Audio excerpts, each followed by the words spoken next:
Estamos con la doctora María Fernanda Ramajo. Ella es endocrinóloga porque vamos a hablar acerca de algunas de las enfermedades que se pueden presentar en la glándula tiroides. Doctora, primero queremos entender cómo funciona la glándula tiroides. Bien, bueno, la glándula tiroides es una glándula que está en la base del cuello que regula lo que es el metabolismo del cuerpo en distintos puntos. Digamos, produce las hormonas tiroides, que las hormonas tiroides lo que hacen, digamos, básicamente es regular a distintos órganos, ¿sí? Entonces, a nivel, por ejemplo, regula la temperatura, regula, digamos, la funcionalidad de algunos músculos del corazón. Así también, por ejemplo, tiene bastante importancia en lo que es la regulación, todo lo que tenga que ver con lo que es a nivel femenino, todo lo que es el ciclo menstrual, la fertilidad.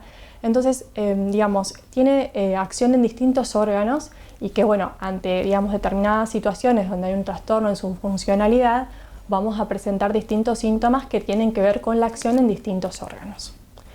Cuando nos referimos, por ejemplo, a hipotiroidismo, ¿de qué estamos hablando? Cuando hablamos de hipotiroidismo, hablamos que la glándula tiroides está funcionando en menos. Entonces, todos los síntomas que va a referir el paciente van a ser asociados a una disminución del metabolismo del cuerpo, ¿sí? Entonces, los pacientes pueden referir, digamos, en caso, digamos, que la funcionalidad está disminuida, o sea, una intolerancia digamos, al frío. A veces los pacientes también pueden referir todo lo que tenga que ver con dificultad en descender de peso. Como también tiene acción a nivel de la piel, el paciente puede referir sequedad de piel, ¿sí? O alguna alteración a nivel de las uñas. Así también algunas mujeres pueden presentar alguna alteración, digamos, en el ciclo menstrual o algún trastorno en lo que es la fertilidad. Entonces, todos los síntomas que van a estar asociados van a tener con una disminución en el metabolismo. La realidad es que son síntomas bastante, digamos, nada específico de un trastorno de lo que es el hipotiroidismo. Son síntomas generales y obviamente cuando el paciente tiene esos síntomas, uno lo que tiene que hacer es estudiarlo para ver si no hay un trastorno en este sentido, ¿sí? ¿Cómo se estudia? Básicamente, en realidad, lo que uno hace es pedir un estudio de laboratorio de sangre para ver cómo están los niveles de la hormona tiroidea, ¿sí? El estudio que se pide habitualmente es la TSH. La TSH es una hormona que se produce a nivel de la hipófisis, que la hipófisis es otra glándula que regula la funcionalidad de las distintas glándulas del cuerpo.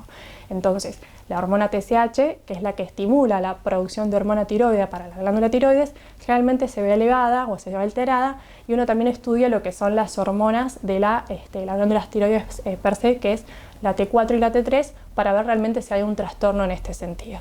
Obviamente depende del valor que uno hallamos, seguramente, digamos, uno va viendo según cada paciente, pero bueno, es la forma que uno diagnostica esta entidad. Una vez que llegamos al diagnóstico, ¿tiene tratamiento?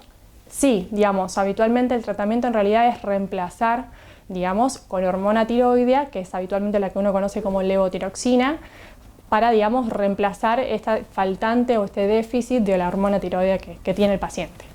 Nos vamos ahora al otro extremo. Hablamos de hipotiroidismo, ahora nos toca el hipertiroidismo. ¿Qué pasa cuando tenemos hipertiroidismo? Claro, cuando tenemos hipertiroidismo, como dice, digamos, un poco la palabra, es como todo el metabolismo del cuerpo está acelerado. Entonces, los síntomas que va a referir el paciente son justamente con un aumento de ese metabolismo. Los síntomas frecuentes que puede presentar el paciente es, por ejemplo, palpitaciones, ¿sí? Que esto tiene que ver con el aumento de la funcionalidad del corazón.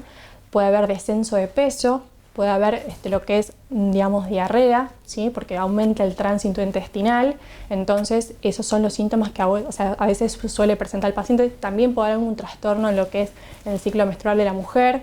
Entonces, todos estos síntomas van a tener que ver con eso. Intolerancia al calor también, ¿no? Que esto tiene que ver con que la glándula tiroides, como regula lo que es la temperatura corporal, haber un exceso de hormona tiroidea puede generar esto también.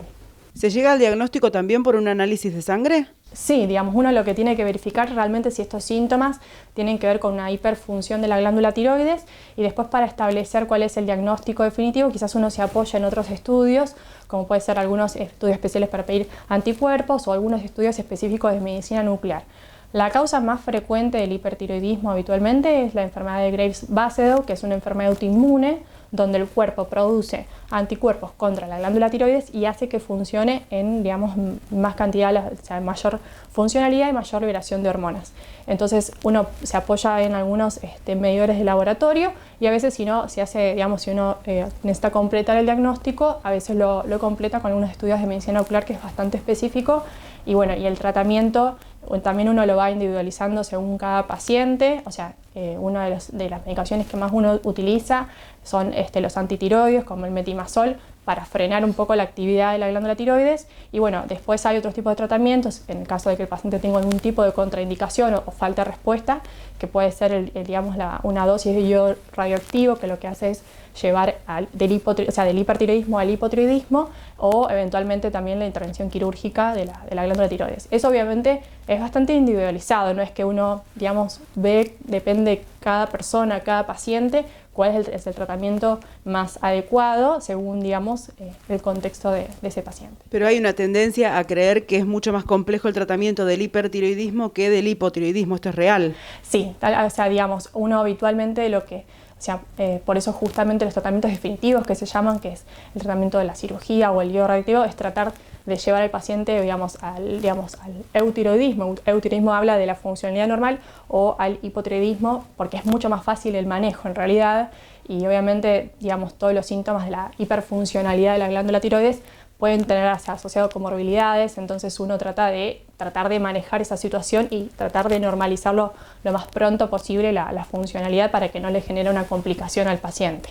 Lo importante entonces es dejar en claro que ante cualquiera de estos síntomas que mencionamos, la consulta médica es lo fundamental.